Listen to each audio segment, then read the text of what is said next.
February 14th. This program is part of the library's Burton D. Morgan Entrepreneurship Series.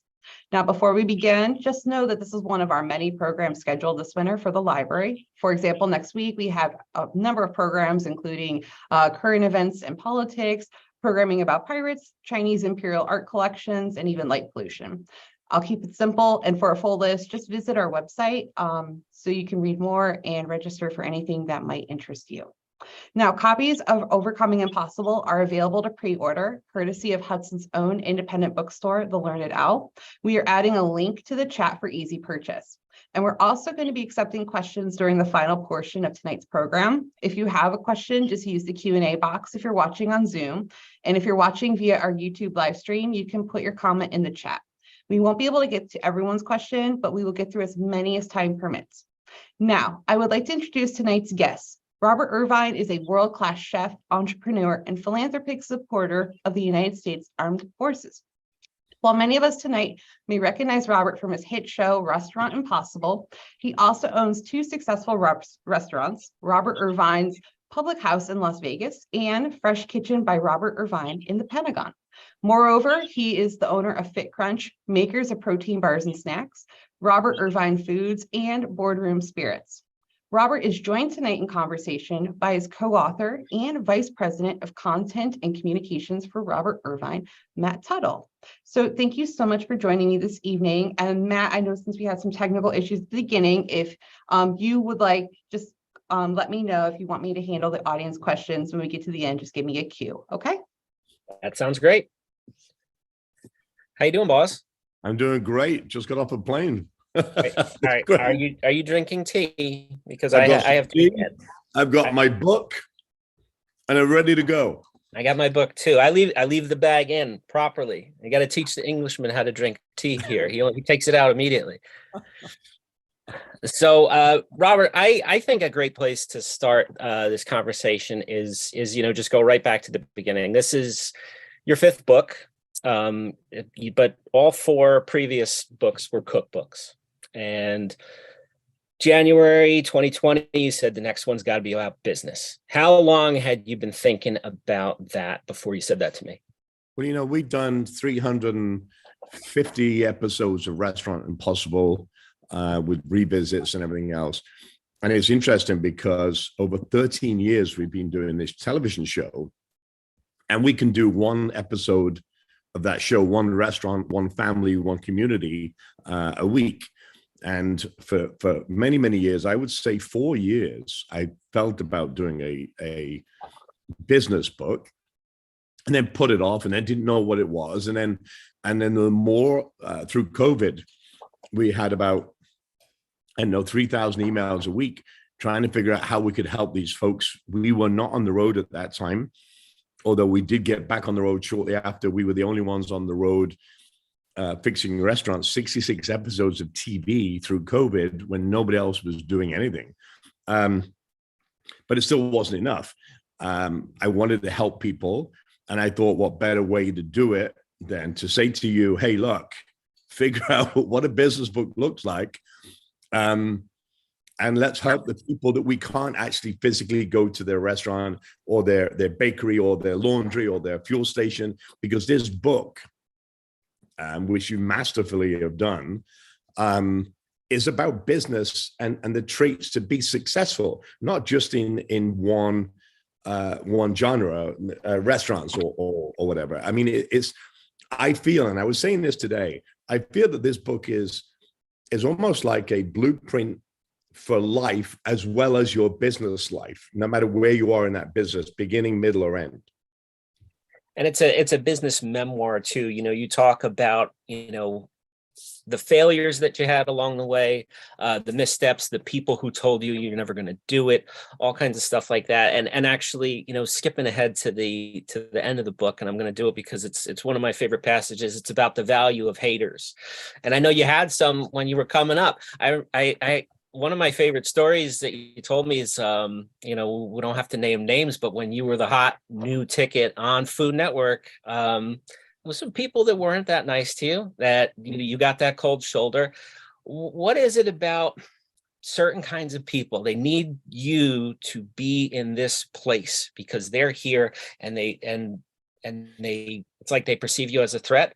And the common advice too is to say, well, you stay away from those people, and you say, no, bring them in close and thank them for all the energy they don't even know they're giving to you. Look, in every business, and I'm 57 years old. And I started when I was young. I started in the military at 16 years old, 15 and a half. I signed my papers. 16, I become a junior assistant cook, a little skinny guy on a warship with 240 men. And 8 weeks later, I was running that ship's galley kitchen with people a lot older than me, wiser than me, smarter than me, all those kind of things. But one thing I took was I learned to listen.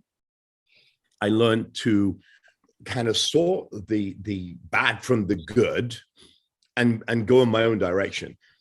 And believe me, on that warship at sea, on a 9-month cruise or deployment, I had probably 50 people that hated me. I mean that. For what?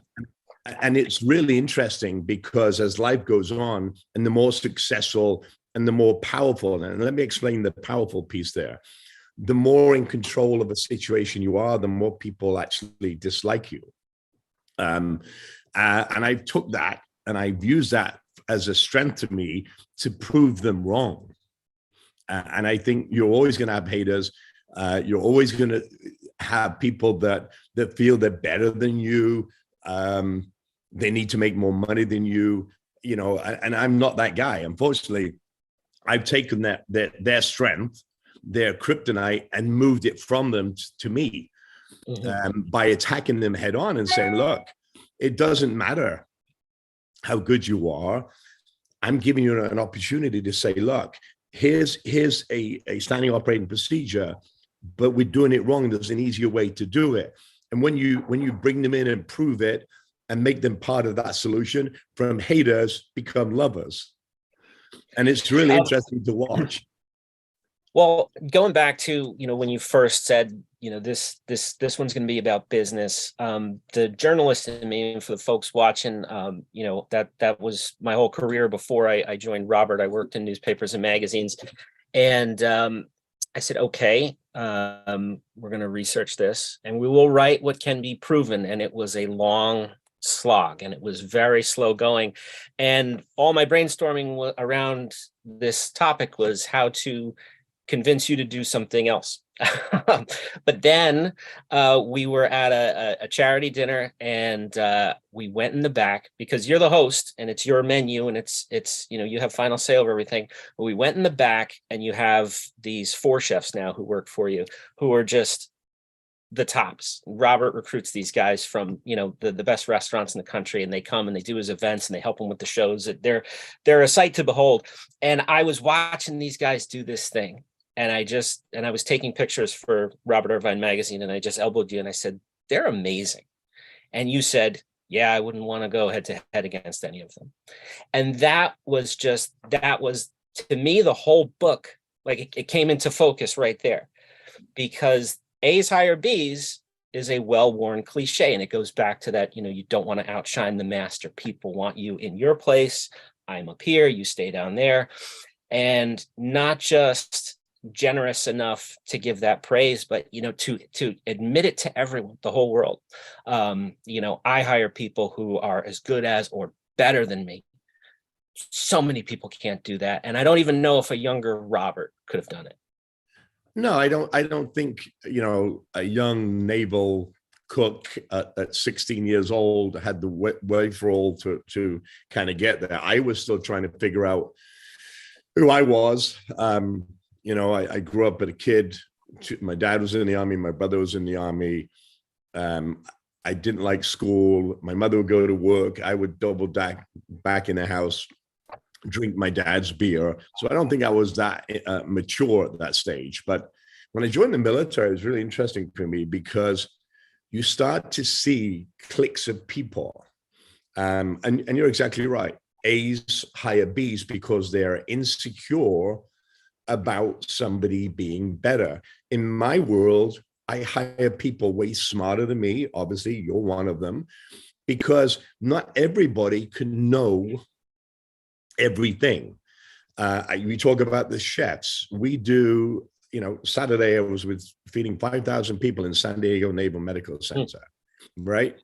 I had 2 chefs, Darryl and Shane there. Brian was already working on another project and Tito on another project, ready to leapfrog.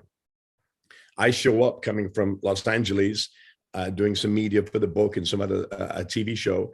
And all of a sudden I'm in this environment where 5,000 people are being fed or getting ready to be fed. And I don't have to worry. Why? Because I know that I've got Shane, who's been with me 27 years, Darryl, who's been with me 10, both from esteemed careers, 4 seasons, Darryl for 20 years. I don't have to worry that the food's not, the line's not set up, all these things that I would have to worry about, because I trust them to do their job.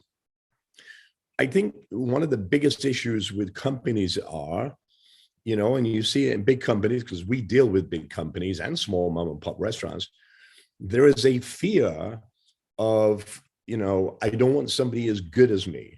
Well, let me tell you, folks, I want somebody better than me.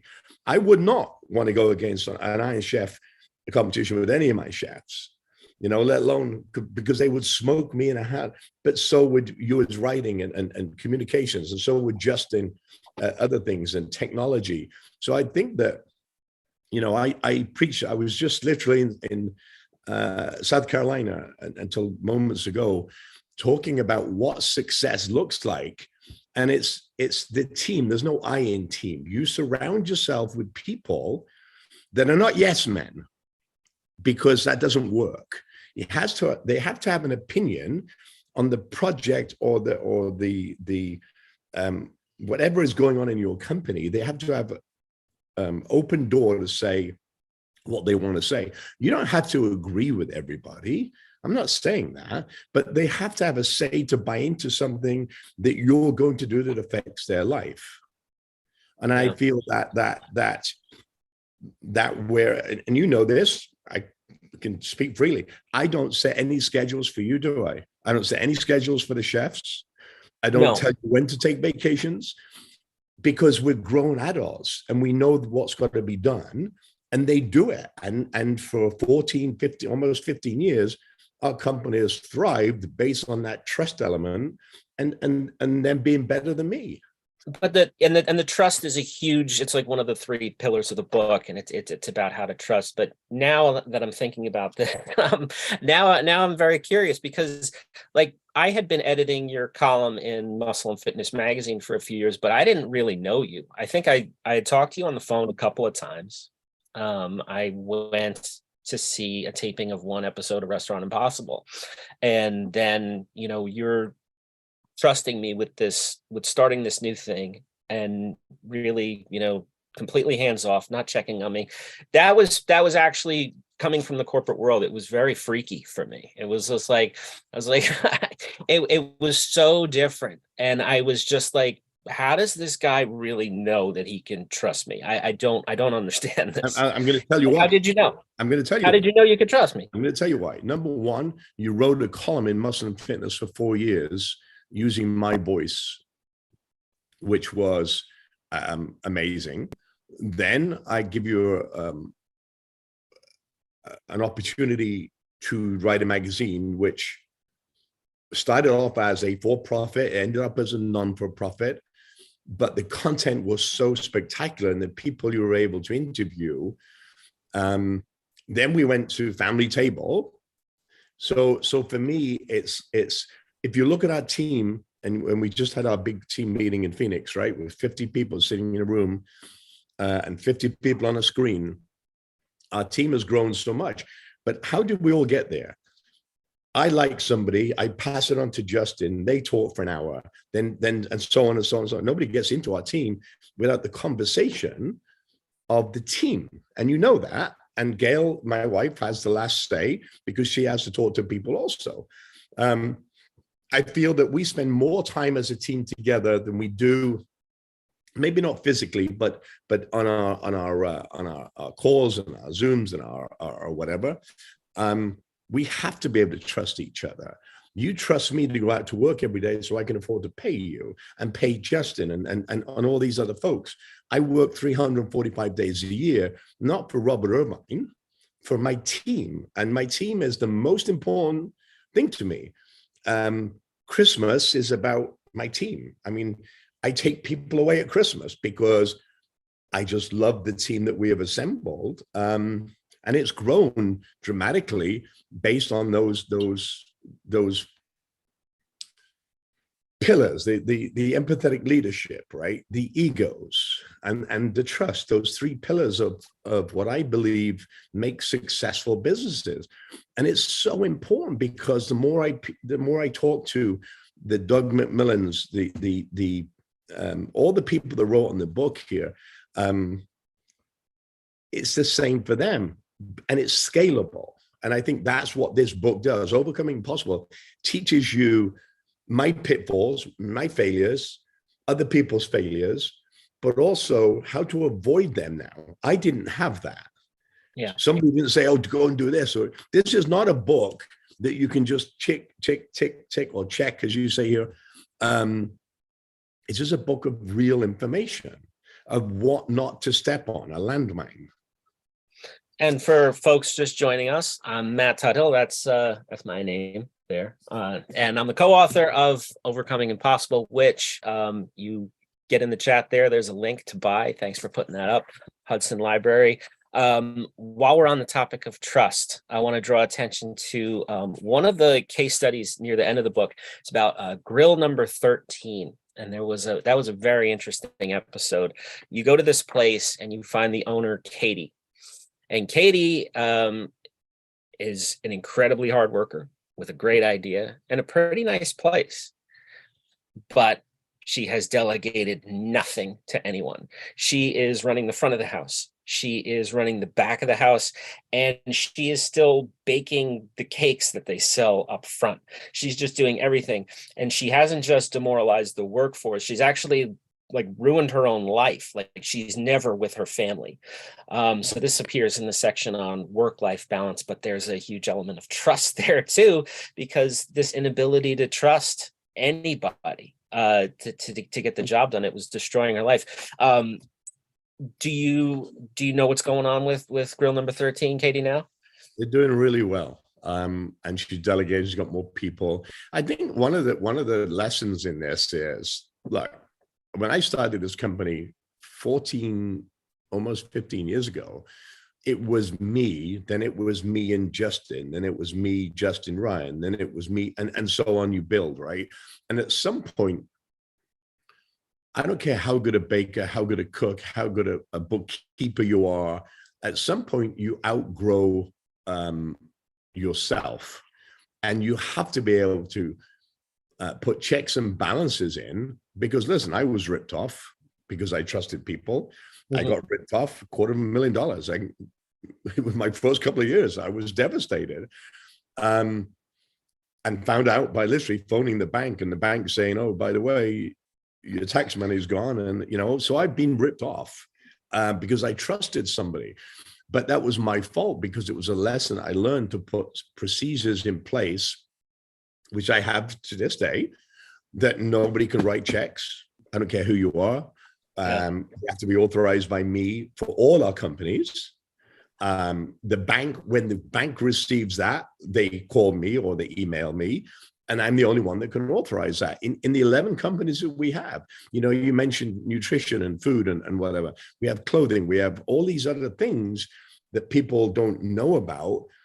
And our companies are big and growing bigger every day. So when you think, a $500 million company, and that's just one of our companies that's valued, right? If it's sold today, that's what it's valued at. So I'm very cautious of that trust, but not cautious enough to not give it. There's an old saying, give him the rope and let him hang himself. Yeah, sure. So I let you go so far. And then if you prove to me you can do that, then but I still have checks and balances to make sure that there are no way I can be taken advantage of in another way. Mm-hmm. So, and I think that's a prime lesson of this book in all the restaurant impossibles that we've done. And we've done, I just showed you 350 plus of this show. Failure is based on human beings. It's not based on, we don't care whether you can cook, by the way, or you can drive a truck, or you can fuel a truck, or you can knit and darn and sew clothes, right? Or design clothes. That's great. That opens a door to you. But what really makes you successful is, number one, being able to sell that product, to be able to pitch that product first, then sell it, and then continue to do that in a process that allows you to make money. But as you grow, and I can tell you, like Fit Crunch, I remember starting Fit Crunch. We had no money, and it was an idea.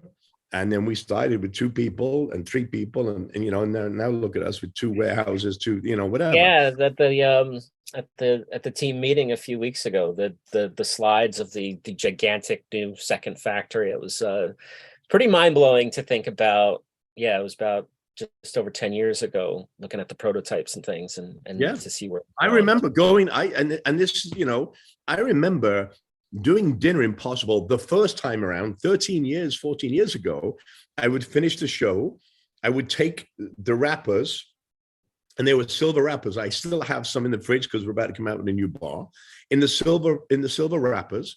And I would go and knock on the door at Costco, and I would say, look, I got this great bar. Do you want to buy it? I mean, I remember those days, and people say, well, you've never sold a thing in your life. Trust me. I used to do it all. There was no accountants. There was no lawyers. It was, figure it out as you go along. Yeah.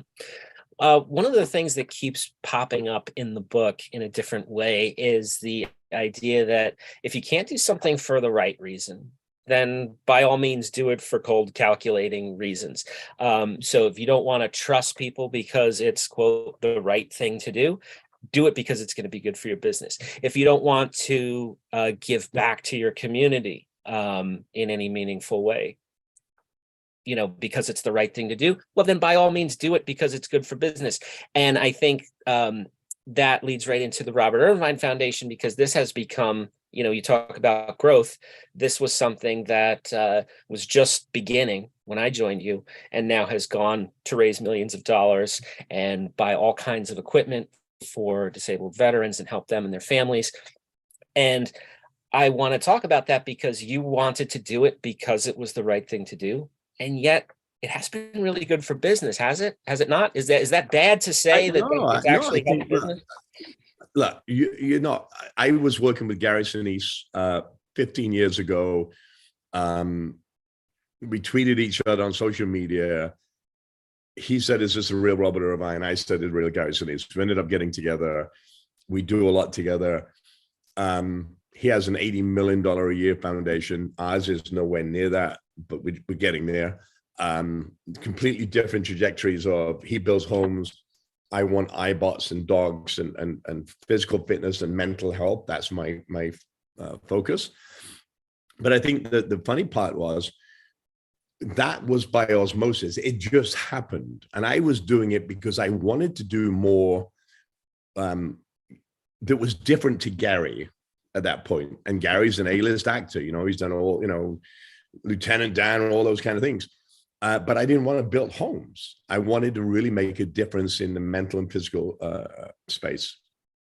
So we started our foundation, and I kept it really quiet. I wasn't out there and, putting stuff on packages. And then somebody said to me, you do so much for the military. Why are you not telling people about it? Mm-hmm. And it was only then that we started to kind of, we had a website, but we really didn't do much about it. We didn't do much content. Because doing it loud can feel it can feel It's self-serving, cynical, right? It doesn't feel good. Yeah. Yeah, and I was not about self-serving. I was there to do it quietly, the silent professionals, as we call it. And as I started to let people know, then we started to put it on packaging. Then we started, because I wanted the American people to know that when you buy this, it's doing something good for somebody that you don't even know, but has served, or a first responder that has lost a leg, an arm, has been burned, can get a dog, a wheelchair that can give independence and freedom, stand you up instead of people, whispering in your ear, all those kind of things that we do. And it's interesting because we talk about Bob Hope and the USO and all these things. Now we're talking about, well, what does, Robert Irvine does all this stuff. So has it helped my business? Yes, absolutely. But we also give everything that we do, including the stuff in the book, goes a portion of everything we do goes into that foundation to be able to do this great work that we do and help folks.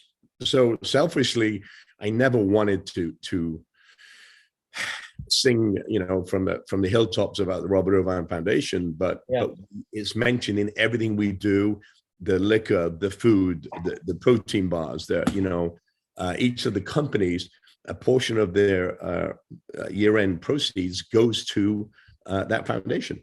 And look, it can't be helped. I mean, the more you boast about it, the more people are going to find out about it, the more money it raises, the more people it helps. So that's just the deal, isn't it? Folks, the book is called Overcoming Impossible. It's here. And there is a link to buy in the webinar chat. And don't forget to leave your questions in the Q&A section. I'm going to get to a couple of those now. We have some Restaurant Impossible fanboy and fangirl questions. That's okay. We'll allow it. First one is, hi, Chef Robert. It was a pleasure working with you on Restaurant Impossible when you renovated Garrett's Mill. I was the local artist who helped Tanya paint the mural. Very nice. Thank you. Do you have any plans to rescue another restaurant in Northeast Ohio anytime soon? So right now, we've just finished the season you're seeing right now. We are waiting to see what happens in the middle of this month or towards the end of this month. Excuse me, with Restaurant Impossible. I think it's coming back. We hope it is coming back, but we also have a couple of things for HGTV coming up. So there's a lot of things happening right now on a TV front. I can't tell you where we're going yet because we haven't re-signed the deal yet, and that's the truth. Do I think we're going to? Absolutely. Because of all you listening and watching, and that tweets live with me on a Thursday, it always rates in the top 10 of social media, but also number one in non-cable television. So I think it's coming back. Yeah, if you're on Twitter, Facebook, let Food Network know you want to see more of this. It's as Jerry Seinfeld said, it's show business. It's not show fun. They're going to listen to the fans. You guys have a voice.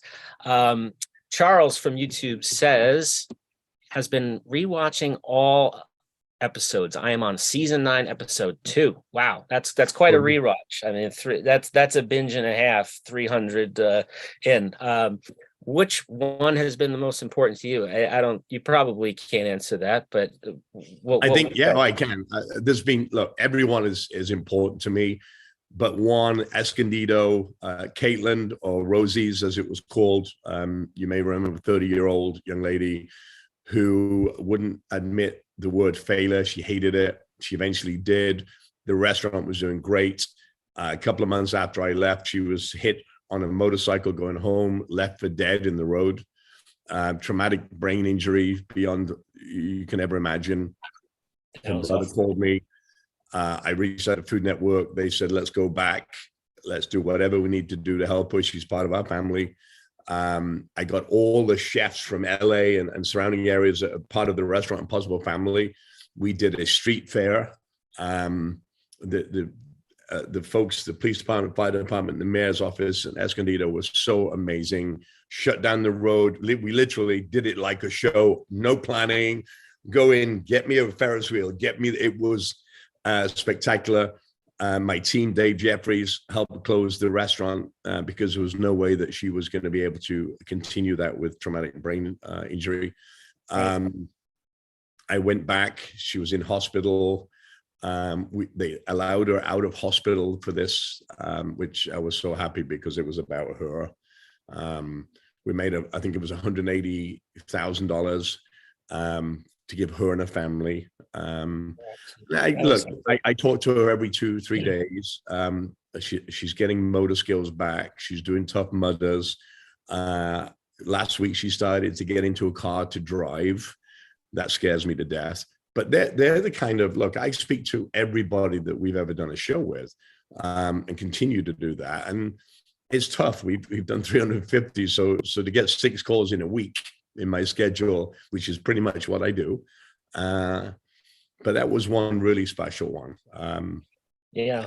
Many special ones, but she's like, no, that's right. I forgot that even after 300 something episodes, there is an answer. That was really unique. That was awesome that you were able to go back there and that Food Network supported it. Which leads into Irene's question, because you talk about taking care of all these people and staying in contact with all these owners and how that list keeps growing. And then your team members and everybody else.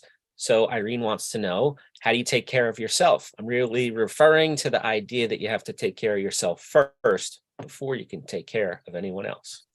Well, I go to the gym. Irene, I go to the gym every day, no matter what, 7 days a week, even if I'm up at 3 o'clock in the morning. I have an hour and 15 minutes to myself every day. And that's my time. That's how I mentally deal with not only the stresses of travel. I travel 345 days a year, 150 of those just with our military. So I'll be in Poland, we'll be in Ukraine, we'll be in Germany coming up in the next 6 weeks. So I think the gym for me is my kind of solace. I watch a lot of TV on my phone with my little brother here. So I try not to read too much. I listen to audiobooks. But when I'm home, I don't do anything. I literally sit on a couch, and it's right there, by the way, over there. And I don't do anything. It's my time. And my wife is such an amazing human being. She just made me, you can hear I'm a little hoarse because I've been doing TV for a while. She made me chicken soup, a fresh chicken soup. My wife is probably the most amazing human being on the planet. She really is. She's not here, so she can't hear that. But and that's how I take care of myself. And I get this amazing urge. And again, I said this in a session this morning. When I get up in the morning, for me, it's a chance to do something great for somebody else every day. That's what excites me. Yeah. And when you plop on that couch tonight, what are you watching? What are you binging these days? So I've got literally, I'm watching this, what's it called? I'm watching it right now. It's called, Coin. It's called Coin. There it is. It's like robbing the mint. It's called coin jacking or something like that. It's called. 6-7 years ago. Coin heist. Coin heist. Coin heist or money heist? Coin. Like there's a different show called Money Heist. Yeah, I've seen that, and the Korean version. I've seen them both. 5-6 years ago, whatever show you bring up and say, "Oh yeah, I'm watching that too." No, nope. Never heard of it. Never heard of it. There's 600 scripted shows. There's no way to keep up. It's impossible. Everybody gets their own show. I'm going to answer a question. Kathleen asks how much of the content of the book is inspired by Restaurant Impossible. And I'll just say, Kathleen, that for each chapter where we go into different topics, whether it is prep, whether it's dealing with social media, finding your purpose, managing different egos, there is a Restaurant Impossible case study that goes with each of those. And it was really great. Executive producer of Restaurant Impossible, Jill Littman, and her team, I gave them all of the chapter titles, and I said, need the perfect episode out of 300 plus of these things. that would encapsulate, this theme that we're talking about here. And they found them, and sure enough, they were the perfect ones to focus in on, because I'm just like you guys, I'm a fan, and watching it over, so many years, it's not, these examples weren't fresh in my head, but someone who lives that show every single day, she was able to give us all that stuff. So yeah, lots of. But it's interesting, Matt, because you talk about smart people, right? I've been working with Dave Watson, the CEO of Comcast, for 11 years, going into businesses and seeing what they do. Doug McMillan at Walmart, Gary Sinise, Laurie Greer, Lee Applebaum, Judy Gerard, all these people that have written on the back of my book and said things, is because these are people I've worked with for years. It's not just restaurants. What the general public doesn't realize, yes, I do TV, but I also go in and look at systems for places. I'm looking right now at the military feeding system, which is taking a big part of my time, because we're about to change that, right? Because since World War I, we've done some minor changes, but nothing dramatic. So I look at the systems, the major companies, and suggest changes based on what I would do in the Restaurant Impossible series. There's no different, right? Because they're just scalable. And I talk about this funny, because Rachel Ray's a very dear friend of mine, and I'm very blessed that she's such a great human being. But I just made pancakes. So there's a story about pancakes in the book here. Yeah. And why is a story about pancakes? Because it's about scalability, right? You can take a pancake mix and it works with a recipe, and then maybe I need to double it because I got 8 people coming. Maybe you'll get away doubling it once, but if you keep doubling it, what happens? You fail because the elasticity of the flour, the liquid, you can't do that. So you have 3 choices to make, and I'm not going to tell you what they are because it's in the book. But there's a story about pancakes, and it sounds really weird to you all right now, but when you read it, you're like a light bulb will go off in your head. Why? Yeah, I think that was, looking back at it now, and I've, through the editing process with HarperCollins, I think I told you I had to read it like 8 times. But as I look back on it now, with some distance, I do think it's, the strength there is that aspiring like restaurant owners will see, they'll be able to take the lesson and say like, yes, that's why I shouldn't do that. But for everyone else, and for those restaurant owners, the food throughout is a metaphor. What people are doing in the kitchen, and the chapter on mise en place. You Frenchy it up. I don't know if I did it right. Make things ready. So to have everything prepared, all of those best practices that you learned in the culinary field over all these years, these have direct carryover to every other kind of business, and that is super clear throughout. That if it's not a restaurant that you're trying to open or run, you're still going to have plenty. Somebody asked me this morning, Matt, and I was with a bunch of CEOs of, look, in the last couple of weeks, I've sat with CEOs, 100 a couple of weeks ago, worth 27 billion between 100 people. This morning with 250 folks in South Carolina. Somebody asked me this morning, so if my son's a budding entrepreneur at 16, is this a good book? I'm like, absolutely, yes, because it's going to teach you what to look for and how to navigate things. Anybody can write a business book, or they think, right? And you've seen all these successful people write books, and they put, if you do A, B, C, D, E, F, G, E, you're going to be successful. It never, ever, ever works, because what they don't see is the pitfalls to get to that. They don't tell you what happens at that point. I'm telling you what made me fail. Why didn't I see it coming? This is giving you a foresight, almost like you're a clairvoyant of what's going to happen to you the minute you put the cup down on the table and somebody walks past and hits it, right?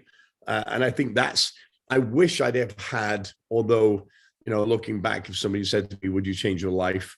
All the mistakes I've made, I would say no.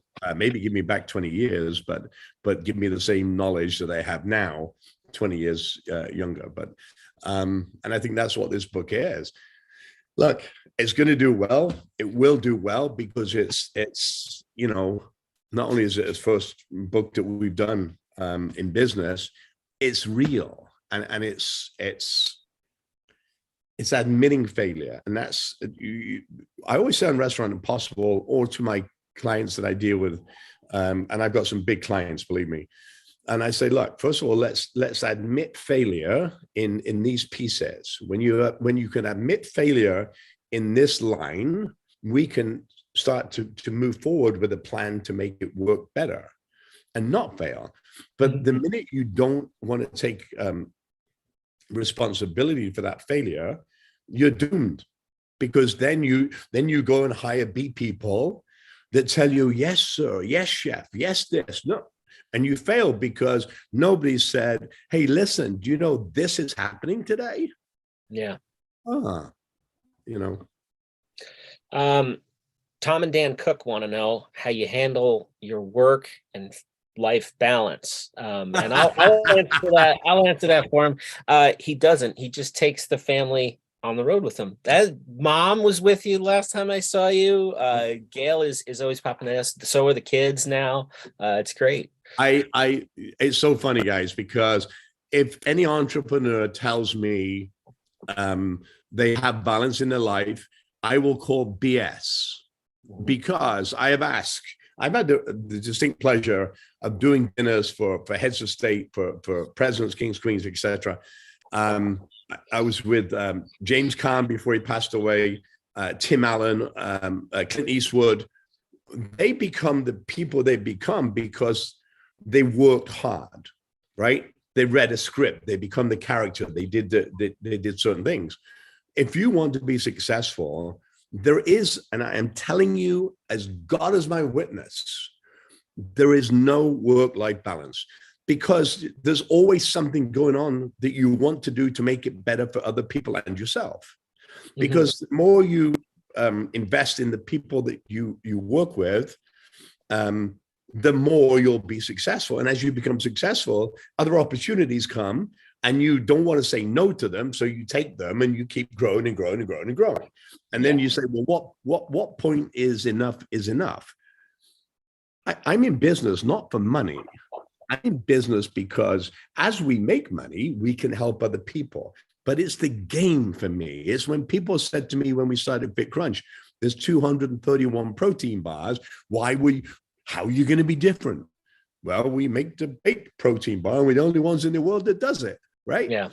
And I think it's the challenge for me of overcoming, and you say overcoming impossible, overcoming what people think is impossible. And I just got a text from somebody this morning who said, I come across my boss, I could actually read it to you. I come across my boss this morning, and they kept being negative and negative and negative. And I left the meeting, I opened up LinkedIn, and I saw Overcoming Impossible book. And it reminded me that everything is possible if you attack it in a different way. And I texted the person back, and I'm like, absolutely. You can achieve anything, but you have to think about it. Well, to that point about, your family is, you've surrounded yourself with people who understand that life. Gail understands that life. She gets it. I think to try to live the life that you're pursuing, with someone who didn't understand that from the outset, it's like getting married and the man takes up golf, a couple years into the marriage. You can't do that. If you're a golfer your whole life, and your girlfriend, who then becomes your wife, understands it, that can happen. But if in the middle of the marriage you start saying, I'm going to take off for 6-7 hours every Saturday, it's not going to happen. But this is where the book also talks about communication, right? There are a set of expectations that you set with your folks that you work with, just like I have done with all my team. Look, I don't want you to work 7 days a week, 24 hours a day. But if I get a phone call at 2:00 in the morning, and if I call you, you have to answer that call within 15 minutes, regardless of whether it's 2 o'clock in the morning, because it's important to somebody on the other side of the world. Right. So for me, the flexibility of and trust of the team comes with those kind of parameters, right? Your wife can't be upset if I call you at 2 o'clock in the morning, but then I can't be upset if your wife wants to go on 4 weeks of vacation. And I say, that's great, but make sure that somebody's taking care of your business while you're gone and have a nice time. And I've done that from day one. And that's why in 15 years, we've lost 3 people. And they were 3 people that were gone, not because they didn't do a good job. Then one of them stole money. Then, again, that's why you put in procedures to negate those issues. Yeah. We got 10 more minutes here. Just another reminder, book is Overcoming Impossible. The link to buy is in the webinar chat. And Joni, big Restaurant Impossible fan, has a comment here. She says you don't say "let's get to work" in the intro anymore. I didn't know that was true. And she wanted to know why that dropped out. And but more importantly, I do say it. But okay. when they edit, if it doesn't fit in their storyline, I mean, there's lots of stuff which I get really upset with. But just remember, Joni, there are things that I deal with, and I'll share that. I won't tell names, but I've dealt with rape on the show. I dealt with infidelity on the show, sexual problems, things we would never tell you or show you. But I have a responsibility once that person tells me, and bearing in mind that I don't know anything when I go in. They tell me nothing, because I don't want them to. So when that happens, then I have a moral responsibility to fix that issue, get counseling, which costs me money to be able to do that. That's not in my budget. But I feel that if this person has bared their soul to me, then I have to fix that. Remember, kids don't get into the restaurant business, and kids don't get into a business. They're just forced into it because they're the kids of the parents that do get into it. And I've had a 12-year-old try to hang himself off the balcony of a restaurant because he felt his dad didn't love him. So I deal with all those things that you never hear about. And then I have to fix it and take care of it and continue to take care of it long after that show's aired. And I think that's a moral responsibility that I have. So sometimes you'll see stuff cut out for obvious reasons, but I do say, let's get to work all the time. You'll see some coming up in the next couple of weeks. But she also thinks you've gotten a lot more calm, empathetic, less shouty at folks over the years. Is that a conscious decision, or is it something else? No, it was a conscious. So when we went on a 3-year hiatus, I didn't know the show was going to come back.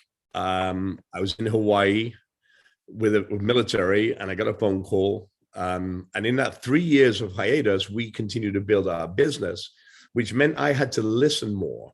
When we first started the show almost 15 years ago, it was about flooring and carpets and tables and being successful business. It wasn't about people. And over that period of time, if you remember, Dinner Impossible used to be 23 minutes. Then it went to 42 minutes. And I could make it like this week's episode is 90 minutes. I could do a 90-minute show every week if they would let me, because there's that much content. Remember, it's 48 hours at 6 cameras and GoPros, and you get to see 42 minutes of it. So I think that 3 years of hiatus and me learning to listen to other people has given me a different thought process of how do I attack a problem and perceive a problem based on the questions I ask. So I'm more empathetic, for sure, because nobody walks in my shoes and I don't walk in their shoes. And years ago, I used to come in and like, right, we got 48 hours to change everything, and I don't have a lot of time. So I don't need to be nice. I need to get it done to make them successful. And it did work for some of them, but not for everybody. And then you know, I had I mean, I had a pastor punch me in the face, I had somebody kick me, spit on me. I mean, I've had it all. Yeah. But I mean, that's what happens when you confront people with fear, right? The fear of failure. Derek said, oh no, Derek says Restaurant Impossible focuses on businesses that are struggling and on the verge of collapse. But what advice do you have for the business that is not struggling, is actually booming and feels that it may be at the ceiling of what the business can do? So I guess a couple questions there. It's like you're doing well, but you're wondering where is the ceiling on this success or this growth? I would say the first part of that to Derek, depending what business you are, the return on that investment, and let's just use it, you're making chocolates, for example, and you're at the output of whatever chocolates you can make. You've got a choice. Do you stay there or do you get out of the factory? Right? Because if I look at, liquor, for example, we have a distillery. We sell to 42 states. There's also Europe. There's also, there's always a way to go. And it depends how much investment, how many partners you want to get into, how much bigger do you want to be? I thought the protein bar business, with 231 protein bars, I made $5 million in my first year. By the way, we're 8 years in and I've only just started to make money. And yet we're a $200 million company a year in protein bars. Now, Robert, when you gave out that email address, it wasn't just Derek listening, right? There's a few hundred people here. So that's okay. To your inbox. That's okay. Listen, if I can help you in any way, that's what we do, right? But when you ask for help, you've got to be honest. You can't leave half of the information out. Look, here's your revenue. Here's what you do. Here's your EBITDA. What are you looking to do? And I say the same thing, not only in the book, but on the show. What was your vision when you started, and have you reached it? And are you comfortable there? Because if you're comfortable, my assistant Ryan is comfortable being my assistant. He doesn't want to do anything else in his life. But he went to film school, right? What are you comfortable with to when you go to bed at night, you sleep and know that you feel good about yourself? Or do you want to be the Jeff Bezos? Or I don't think we can ever be that, but as close to that as you can get. And the book, this is getting you ready for your next adventure. I always say this, look, God puts us on this world for a reason. He gives us all an innate skill. Matt Rice communicates. I'm a cook. How do we take that and use that to get to where you want to get to? And this is the next step of where you want, not where I want to get to, because my goals keep moving every day. And I think that's the question you have to ask yourself. Where do you want to be? We have like 2 minutes left. I found the question that we're going to end on here. You have a gift for being direct and to the point and give the truth in love. To what do you attribute that? And what input do you have for others who want to emulate that? The old saying, you get more with sugar than spice. You can be direct without demeaning. You can comfort whilst educate. And I think that's the biggest thing that we miss is empathy. And that's what we talk about at the beginning, right? Empathetic leadership. And I think that's one of the biggest things I've learned is you can coax the information, you can tutor or educate, and you can put people on the right path, just like I give my email. And I think that's what I would say. I know everything about every employee that I have, their kids, their birth dates, their likes, their dislikes, and I think that's a huge part of why we're successful. And we love each other. Our team loves each other. And I have a rule, and I know we're going to end in a minute, but I have a rule. If anybody talks bad about somebody else and they haven't talked to that person and they step on that person's gone. I don't want them in my team. I don't care how good they are, because we're all equal. I will leave you with this one thing, and I've got to say this. It doesn't cost money to help people. It means helping somebody across the road, giving them a hug if they say it's okay. Listening can save a life. If you go to a store and you see the food going to the left of the cash register and you can afford to pay for it, pay for it. because it may be for a child that's not being fed. If every one of us on this and all our friends and families did one good thing for somebody we don't know every day, our world will be an amazing place. You know, that's all I got. Well, yeah. Well, thank you, Robert. Thank you, everyone. Thank you, Hudson Library. This was amazing. Again, the link to buy Overcoming Impossible is in the chat there, and we'll turn it over to Kelsey at Hudson Library. Thank you. Sorry, we're doing closing announcements at the library, but yes, I just want to say, Robert and Matt, thank you so much for your time and your expertise, your knowledge. I'm sure you have such valuable input for tonight. So thank you so much to both of you. And I wish you best with all of the projects you're doing and your upcoming media tour. And again, everyone, thank you for joining us tonight, and make sure you pre-order a copy of Overcoming Impossible. All right, everybody, take care. Good And evening. watch Restaurant Impossible Thursday, 8 p.m. And that too, there you go. There's lots to do.